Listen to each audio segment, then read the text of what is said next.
Doutor Fauer, muito obrigado por estar conosco aqui e com o senhor a palavra sobre esse assunto, os alertas, as consequências desse clima. Eu queria primeiro agradecer a oportunidade que me deram aí para vir conversar com vocês e cumprimentar os, eu não sei se ouvintes ou espectadores ou telespectadores, internautas, exatamente, do momento.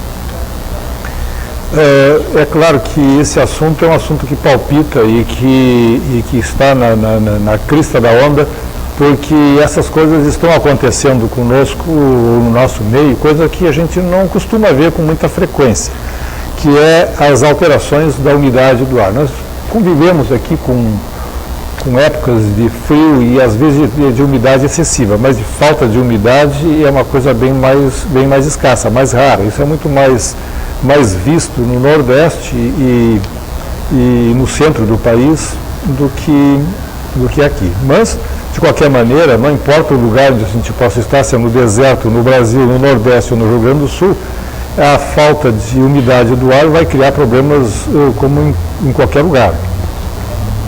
Na verdade, as coisas começam normalmente é pela fisiologia, como funciona o corpo da gente. O corpo da gente, ele precisa de algumas coisas básicas para sobreviver, além da alimentação, do ar que a gente respira, tem algumas particularidades neste ar e neste meio todo, como a alimentação, que eu estava comentando antes sobre suplementos alimentares e medicamentos, é que precisamos sempre estar em harmonia com a nossa natureza. A natureza é que dita efetivamente o que é o certo, o que é o errado, porque ela não perdoa, ela vai cobrar sempre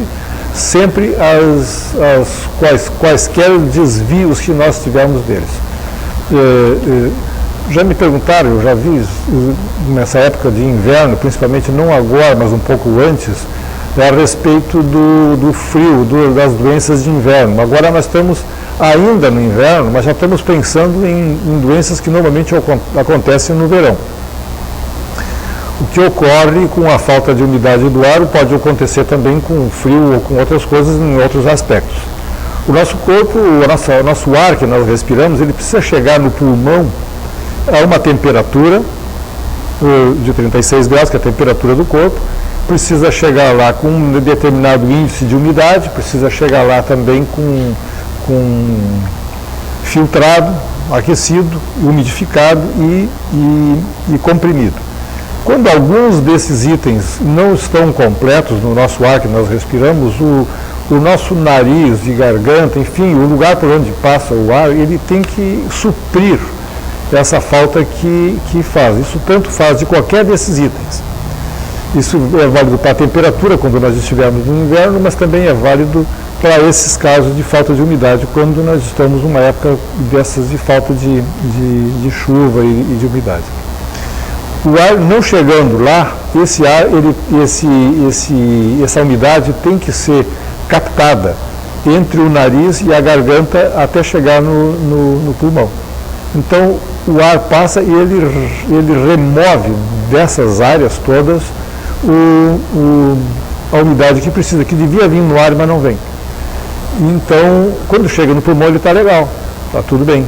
Mas, nesse meio do caminho, ele vai retirando do corpo, do lugar onde passa, e passa principalmente pelo nariz, que é a via natural, ele vai retirar essa umidade. Então, o epitélio nasal, que está apto a fornecer determinada quantidade de umidade, ele tem que fornecer, às vezes, 3, 4, 5 vezes mais, muitas vezes mais, a umidade que normalmente deveria servir para chegar ao pulmão. Então, ele resseca esse epitélio nasal. Com o ressecamento, ele trinca. É como ocorre ressecamento de pele. Nós queimamos a pele no sol, ele dá ressecamento, ele trinca e ele começa a sangrar, ele começa a dar vários tipos de desconforto. E essa é a porta de entrada de micróbios, onde há uma fissura de pele ou de epitélio, tanto faz do nariz ou como de pele. Isso é uma porta de entrada de micróbios que existe por todos os lugares que nós temos. Então é uma fonte de doença respiratória que começa no nariz e vai terminar no pulmão, sem dúvida nenhuma. Sem dúvida nenhuma. Eu lembro do discurso desse Papa que pediu as contas aí, o Bento XVI, ele no discurso dele, que ele deu no final do pontificado dele, ele ainda citou assim, que Deus perdoa sempre todas as coisas. Os homens perdoam às vezes, mas a natureza não perdoa nunca.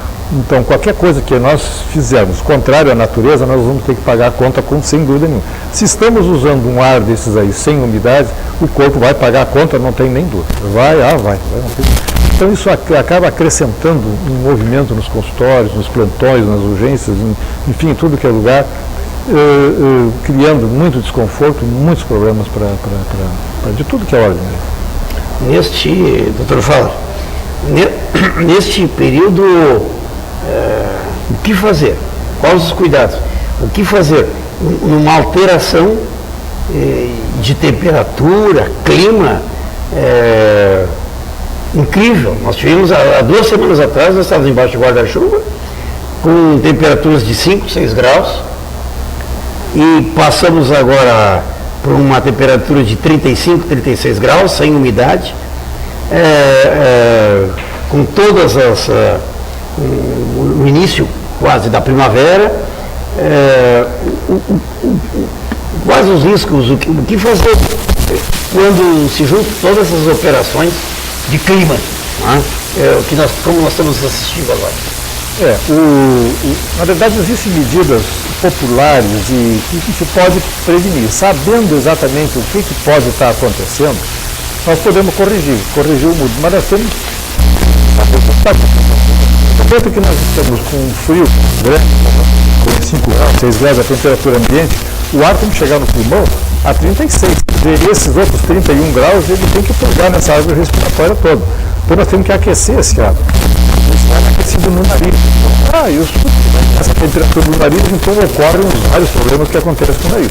A umidade do ar é a mesma coisa, quer dizer, vai tirar a umidade do nariz, da garganta até chegar lá. O que nós precisamos fazer para, digamos, dar uma mãozinha para a natureza, para a nossa natureza, para não sobrecarregar esse desconforto todo? Nós podemos umidificar o nariz ou umidificar a garganta. Como a gente faz isso? Bom, existem várias coisas no mercado que a gente pode fazer, que são, basicamente, é o soro fisiológico. O soro fisiológico é nada mais que água e sal, numa proporção, e que essa proporção é mais ou menos igual à proporção que nosso corpo exige, ou que vive, que convive. Então, esse soro fisiológico nós podemos, com bastante frequência, colocarmos no nariz. Isso vai umidificar o nariz e vai evitar esse trincamento do epitélio, o enxume do epitélio nasal. E na garganta também. Na garganta nós tomamos água a todo momento, então eu vejo pessoas carregando na rua garrafinha de água e vai tomando água em tudo que é lugar que existe. Claro, isso modifica bastante, ajuda muito. Mas essa água entra pela boca e vai para a garganta e vai para o estômago. Ela não vai pelo nariz. Pelo nariz nós temos que botar outra coisa, botar o soro fisiológico, porque a água pelo nariz vai ser muito desconfortável, muito ruim.